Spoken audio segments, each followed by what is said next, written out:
тав арга хэмжээ анх удаа зохион байгуулж байна. Ер нь энэ хурал маань одоо яагаад болох болчихвоо гэхээр нэгдүгээр энэ болж байгаа. Интернетийн дэг бүтц энэ тохироо ерөнхийдөө бүрдэж байна гэж үзснээс энэ одоо чуулган анх одоо эхлэх санаад төрсөн. За тэгээд энэ үйл ажиллагааг зохион байгуулахад бол чамгүй их ажлууд болсон. Тэгээд та бүгдийг бас сонирхоод энэ үйл ажиллагаанд идэвхтэй оролцож байгааг баярлалаа. Тэгээд энэ үйл ажиллагааг нэн хэмээн харилцаа холбооны зохицуулах хорооны дарга Балан сүрэг тарийг хүрч байна.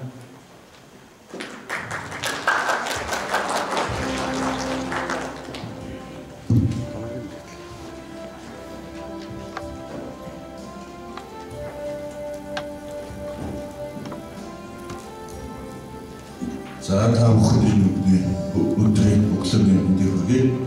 Энэхүү арга хэмжээг зохион байгуулах хамт олон зохион байгууллагаар бие оролцсон хүмүүстэй бас талархаж энэхүү арга хэмжээгээр намайг урьж оролцуулж энэхүү арга хэмжээг нээхэд бас үг хэлнэ гэж урьсан. Энэ жилийн маань болохоор Монгол улсад интернет үүсч өгснээ 20 жилийн тохиож байгаа харилцаа холбооны зохицуулах хорооны 20 жилийн бас тохиож байгаа. Тэгээд энэ жил маань бас онцлог жил гэж болж байна. Монгол улсад анх удаага цахим худалдаа интернетээр цахим худалдаа хэрхэн хийх үү? Энэ тал дээр бас энд хүрэлцэн ирсэн хүмүүсийг харж их дийлэнх олонхон интернетийн хэрэглэгч залуу үе маань ингээ байж байна. Харилцаа холбооны зохицуулах хороо болоод бусад байгууллагууд бол интернетийн хөгжлийн төлөө сүүлийн 3 жилийн хугацаанд бас нэлээдгүй ажлуудыг зүтгэжээ. Тэгээд өнөөдөр та бүхэнтэй хамтраад энэхүү арга хэмжээнд оролцсон.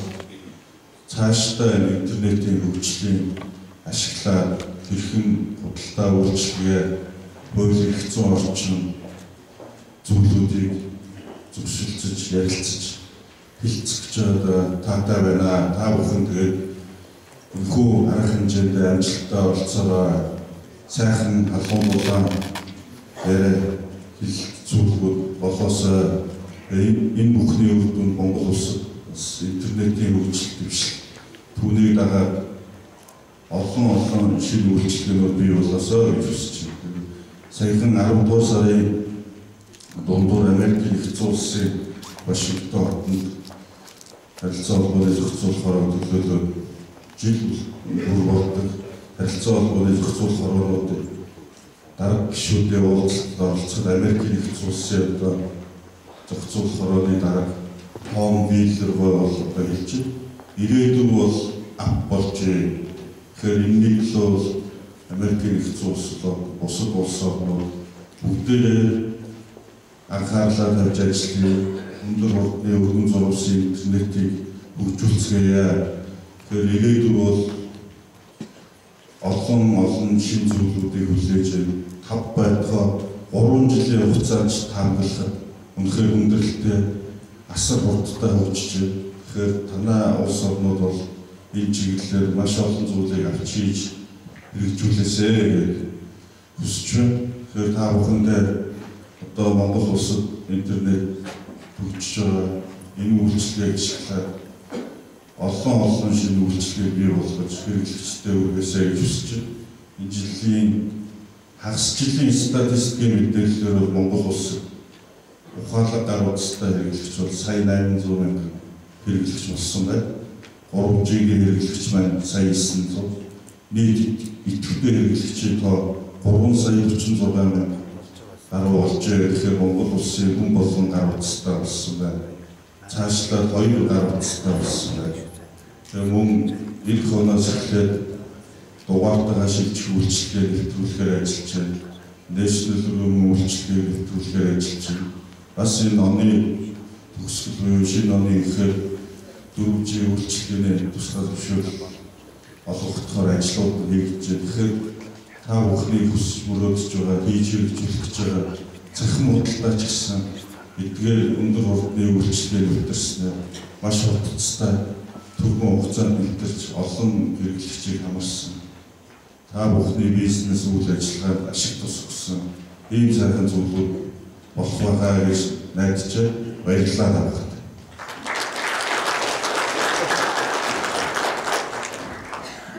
Асуусан байгаад баярлалаа.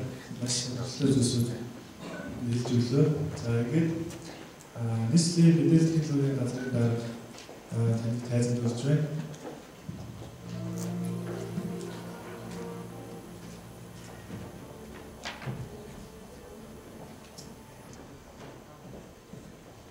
Сайн байна уу?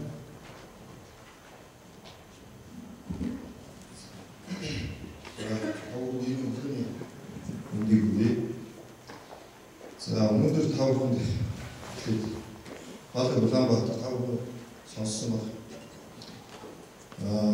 Манай газар бол 2014 онд нийслэлийн эрүүл аюулгүй амьдрах таантай орчныг бүрдүүлэх хотын хөгжилд ухаалаг шийдлүүдийг хэрэгжүүлэх зорилгоор Баатар Улаанбаатар хөтөлбөрийг нийслэлийн иргэдийн төлөөлөгч бодлоор батлуулж 6 жил 180 гаруй ажлыг Улаанбаатар хотод хэрэгжүүлэн ажиллаж байна. Энэ ухаалаг Улаанбаатар бол тав хүмүүс смарт сити бүх секторыг бол хамарсан маш том мега хөтөлбөр. За энэ хөтөлбөрийн хүрээнд бол маш олон гадаад дотоод улсын болон дотоодын компаниуд байгууллагуудтай бол хамтран ажиллаж байна.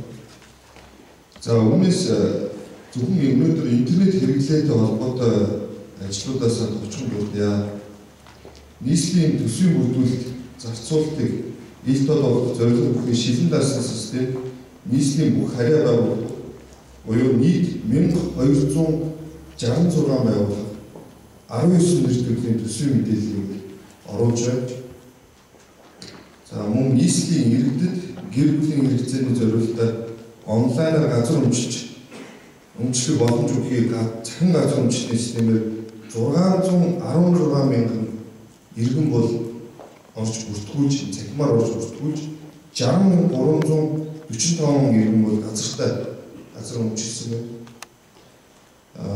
Тэгэхээр одоо интернет худалдааг амжилттай хөгжүүлэхийн тулд аль болох олон иргэдийг интернет компьютерийн хэрэглээнд сурах шаардлагатай. Газар өмчлөлийн ажлаар бол бид иргэдийг интернет хэрэглээнд сурах чадсан гэж үзэж байна. Бас хүчээр ямар нэгэн хөшүүрхтэй. Энэ онлайн худалдаа хөгжүүлэх иргэдийг интернетээр худалдаа авахыг арга барил сургасан томоохон ажил болсон юм аа. За 616 мянган иргэн бүртгүүлсэн гэдэг чинь одоо нийслэлийн иргэд компьютер гар утас интернетээр шилжүүлэх үйлчлэг чадвартай нь бол одоо нэг талаар харагдаж байна. За энэ бол бас e-government буюу төрийн үйлчлэгийг захимаар хүргэх томоохон кейс болсон гэж үзэж байна. За мөн тээврийн хэрэгсэлтэй холбоотой үйл ажиллагаа явуулдаг төрийн байгууллагуудын бүх мэдээллийг бид смарт карт цэгийн гэсэн системээр нэгтгэсэн байна. Датаг нэгтгэсэн байна. За иргэд тээврийн хэрэгслийг дотор зам ашигласны төлбөр, агаарын хөрөлтийн хураамж, даатгал гэх бүх мэдээлэл авах боломжтой болсон. Онлайнаар дотор хураамжаа зөвлөхөнд төлбөрийн шийдэл утагдаж байсан байгаа. Одоогийн боломж шийдэл нь бол төдийлөн хамгийн зөв шийдэл биш байна. Тиймээс бидэнд илүү хэлбэр, илүү хурдан төлбөрийн шийдэл утагдаж байна. За нийслэлийн харьяа байгууллагуудын өгдөл мэдээллийн нэг дор төвлөрүүлж мэдээллийн нэгдсэн сан бий болгох big data, open data төслийг бол амжилттай хэрэгжүүлж эхэлсэн байна. Нийслэлийн 80 гаруй байгууллага 20 терабайт орчим бол дата нийслэл. Энэ бүх датаг бол одоо нийслэлийн бүх харьяа байгууллагуудын датаг нийтгээд харилцан уялдаатай давхцалгүй энэ цэгцтэй датаг бол open data болгож гаргахаар ажиллаж байна. За энэ ажил бол санхүү эдийн засгийн шаардлагатай үйлдэлүүдийг нээлттэй болгож интернет захин худалдааг дэмжих боломжууд нэгдэж байгаа гэж үзэж байна. Мөн тухайлбал зарим IP үйлчлэгийг ашиглан бизнесийн байгууллагууд мэдээлэл судалгаа дээр үндэслэн зөв шийдвэр төлөвлөлт ач холбогдолтой. За нийслэлийн иргэдийн За дараагийн ажил бол нийслэлийн иргэдийн амьдрах эрүүл аюулгүй байдал ээлжтэй орчныг бүрдүүлэх шаардлагатай 62 үзүүлэлтийг бол тооцоолдог эрүүл аюулгүй байдлын индексийн тооцоололт систем хийсэн байна. Энд бол дөрвөн түвшний 182 одоо төрийн админ хэрэглэгчд бол өдөр сар болгон мэдээлэл оруулдаг байна. За энд бол бас маш том дата цугларч байгаа гэсэн.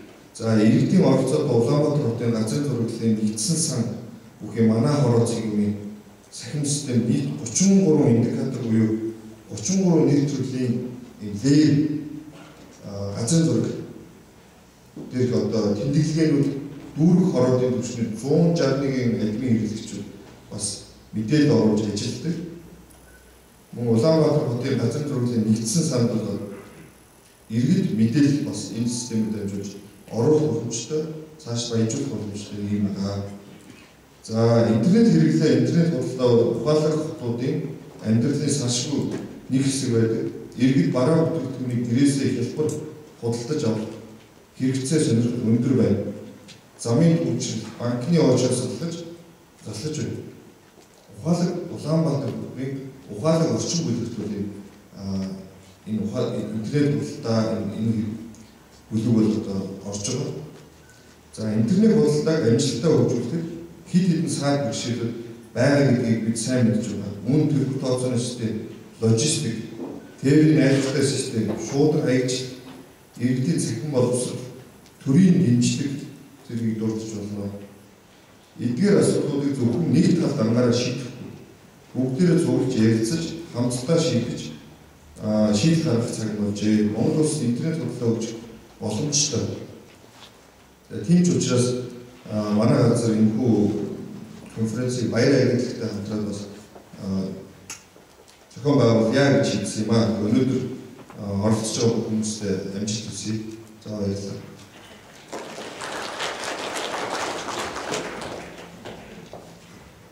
Нийслэлийн мэдээллийн төвийн газрын конференцийг баярлалаа. Энэ үзэгчсэн Улаанбаатар нэрээр явж байгаа. За энэ бол нийслэл маань бол захимжгүй бид нэр амжаахгүй маш олон зүйлийг захиалсан байдаг. За тэгээд ер нь гадны улсууд бол төр засгийн бол иргэдийг захимжуулахад маш их хүч хөрөнгө зарцуулдаг юм байна. Жишээ нь одоо хятад улсууд бол тухайн иргэдээ онлайн худалдаанд сургахын төлөө компаниудтай нийлж ажилладаг юм. Тэр цаашлаад ч гэсэн нийслэлийн одоо мэдээлэл хэлбэрийн газар харьцуулах зохицуулах яг энэ онлайн худалдаа эрхэлж байгаа байгууллагуудад хэмжээ хэрэглэгчийн зуршлыг өөрчлөлтөд компани ажлуудыг өргүүлсэн гэж үзэж байна. За тэгээд дараагийн зөвчөөн Монголын үндэсний худалдаа ажлуудын шинжилгээний газрын дараа GS-ийн Монгол нийгмийн дараа цэвэр сайн тавьж байна.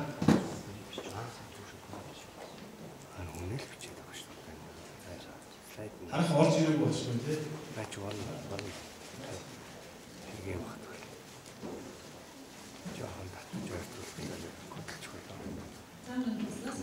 явах манай аюулгүй нэмчээр нийслэл хөтөлбөртэй байсан маань яаралтай ажиллагаа тэгээд ногоос ингэж маш бэлтгэлгүй байлаа тэгээд та бүхэн зөвчл үзье.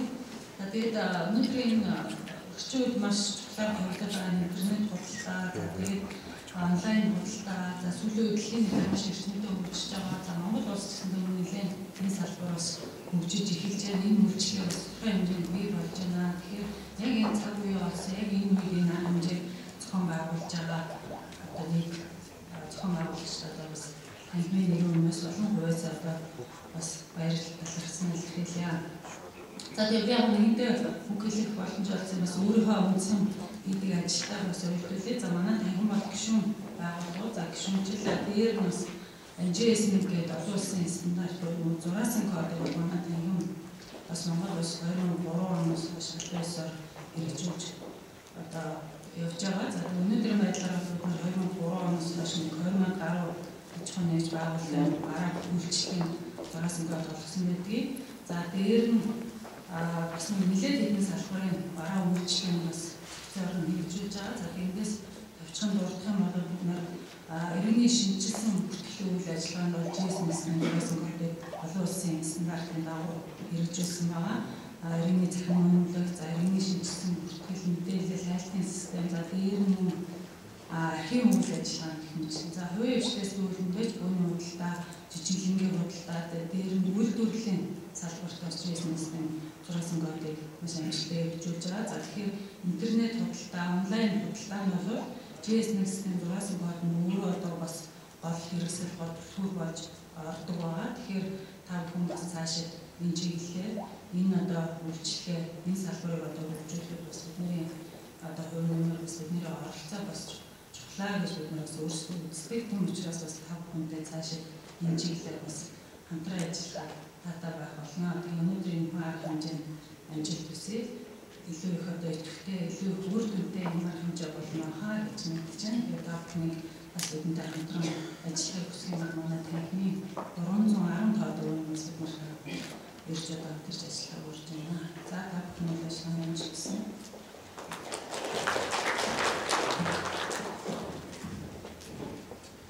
Монголын үндэсний худалдаа аж үйлдвэрийн хийх юм болохоор яг энэ үйл ажиллагаанд бол байнга дижиж хамтарч ажиллаж байгааг баярлалаа. Бид нар 2015 оны 4 сарын 16-нд интернет маркетингийн шуулган хийж ирсэн.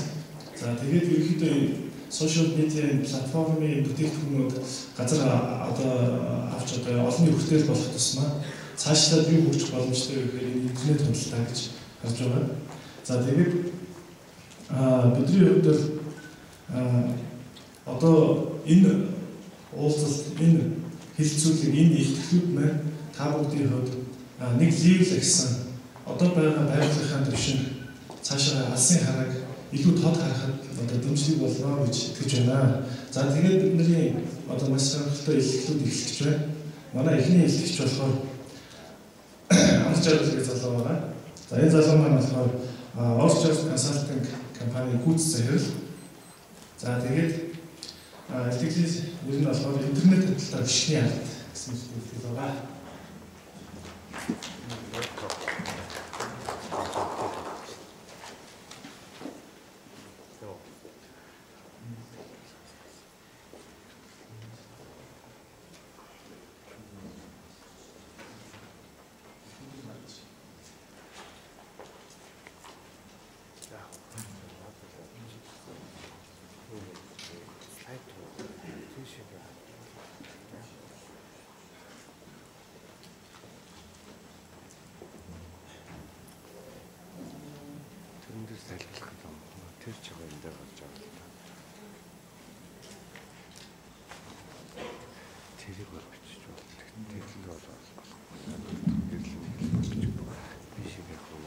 За сайн байна. Би e-commerce гэдэг зах зээлээс жоохон хөндлөнгийн юм байна. Яг учраас жоохон хөндлөнгийн талаас нь хараад энэ зах зээлийн ерөнхийдөө цаашдаа яаж хөгжих вэ? Ямар байдлаар байна вэ гэдгийг болж байгаа. Хөндлөнгийн үдээр дүрслээд та бүхний одоо 5-10 жилийн